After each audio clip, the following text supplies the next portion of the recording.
Okay. Yeah. What? So today is the first lecture which informs a subsequent tutorial. So remember, you should all now have your instructions on what to be doing for next week's tutorial, and your classmates are running that.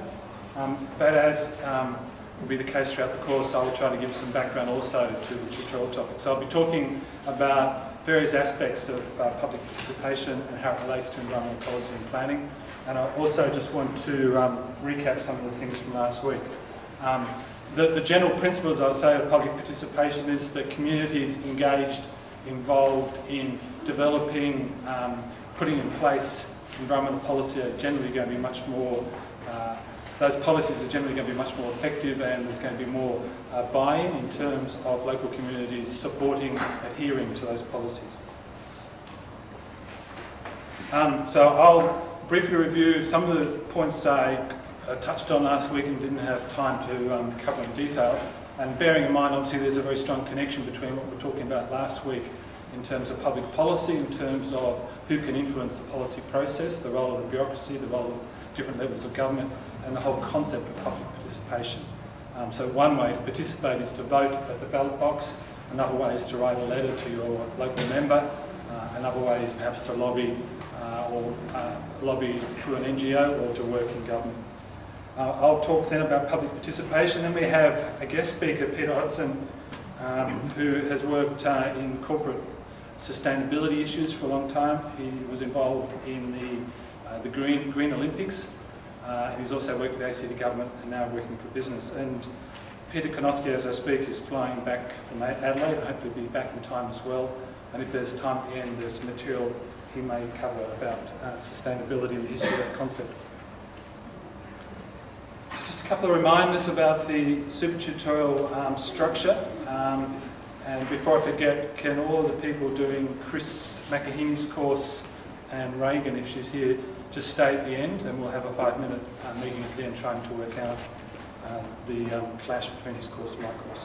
So facilitators, by now you should have made sure that your instructions for the tutorial next week are both posted on WebCT and are on the notice board, which is just down the corridor from the tutorial room. So if you do miss a tutorial and you don't know what you need to do to prepare for the next week, you can hopefully always find the instructions on WebCT and also on the notice board. If there aren't instructions there for you, email me, and then I will email the facilitators and make sure you get the instructions that you want to do. As you'll see, there's a range of different approaches people are taking in different tutorials, and that's what we encourage in the super tutorial, is that you learn from each other, develop different approaches to running the tutorial. So the next week is the first one that, as I said, that will be run by your peers. They've told you what to bring on your one-page summary. Do bring 2 copies of that to the tutorial, as you have to bring 2 to the super tutorial, and that will be a resource that, if everyone's okay with it, which will go into the library as a resource for everybody to look at. And also, obviously, keep a copy for your learning portfolio, because it's a key part of your learning portfolio. And next week and every subsequent week, I'd like the facilitators to very briefly, 30 seconds, 1 minute, just report back on what they learnt from the facilitation, both in terms of process, so what you learnt about facilitating others to learn, and also obviously in content, so what did you learn about public participation. Everyone did this last week, so it's great to see the first super tutorial work so well. So you need to come with on your one-page summary, a list of what you think the key issues for that topic are. What you think are the key issues in the set readings. Each week there's some required reading that everybody does, so we have some common ground for discussion in the super tutorial. Your ideas and what you think the best way to run the tutorial. So the whole point of the super tutorial is to get 10 or 12 people who have done a bit of extra work to share their ideas on how to run a class, and then you're welcome, indeed encouraged, to pinch ideas from each other. That's called peer learning, and to put those together. So there might be a really great idea that somebody else has thought of that meshes really nicely with one of your ideas on how to run the class. So you need to come with obviously ideas on how to run the class, and I've asked you to find one new reference. If you send me that reference beforehand, and if it's really good and you want to put it on the web page, I can add it straight away. So again, one of the groups has updated the web resources, and there's a new piece of reading they found that's already on the web page. And finally, you need to think of a suggested tutorial question. If you're not happy with the one that's already posted on the web page, you want to propose a different one, come ready with a proposed new question, and we'll discuss that as well.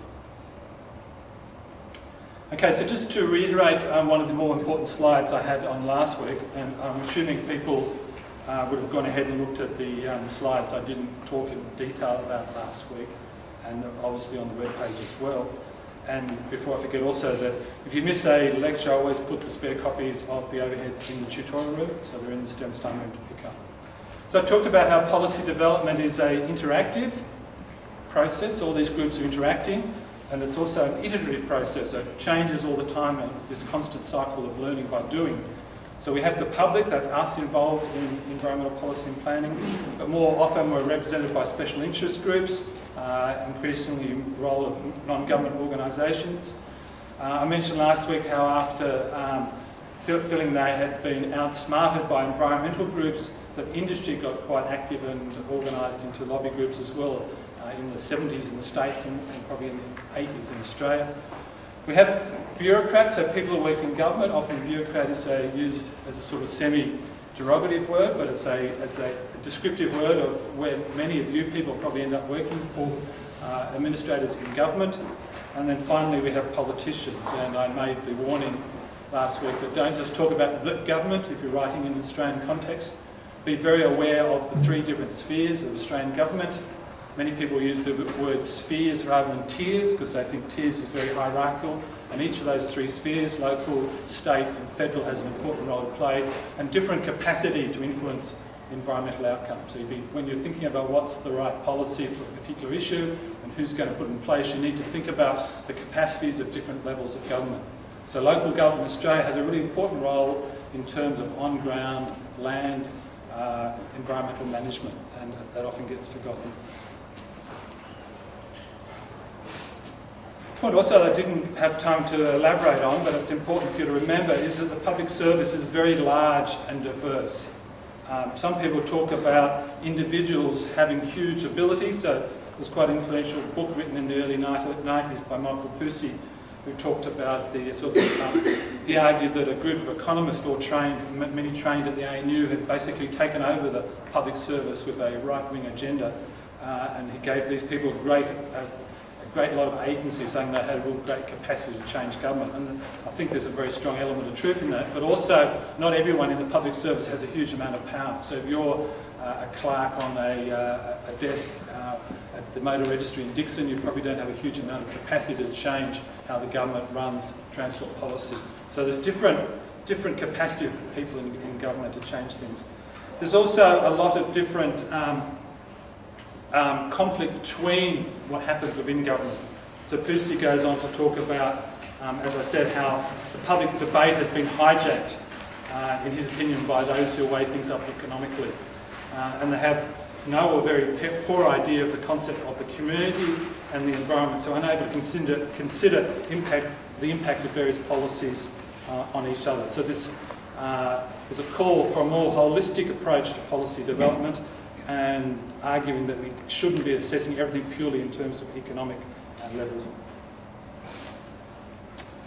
So there's often a lack of coherence between the different parts of government. So in Australia we've often had so-called wars between different departments, and we've also had a history of industries capturing individual departments. So in terms of a land care policy, as I'll say in the subsequent lecture, a lot of people talk about one of its great successes. If you ask people in government, they often talk about one of its great successes was that two different government departments managed to cooperate with each other. They keep changing their names, but in the late 80s, when I first set up, there was DOPI, Department of Primary Industry and Energy, and there was DASSET, Department of Arts, Sports, Environment, Territories and Tourism, or Department of Everything as it was called at the time by some people. And one was the sort of Environment Department, one was the Resource Management Agency, and they had to cooperate in terms of getting land care policy up and also administering those programs.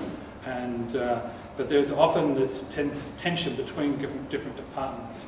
So a real classic, again in the 1980s in Australia, there was federal government subsidies for tobacco growing.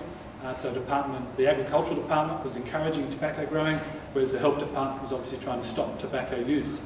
So often there's conflicts between what happens in different areas. So with such a wide-ranging levels of government, it's not surprising that we can have these conflicts.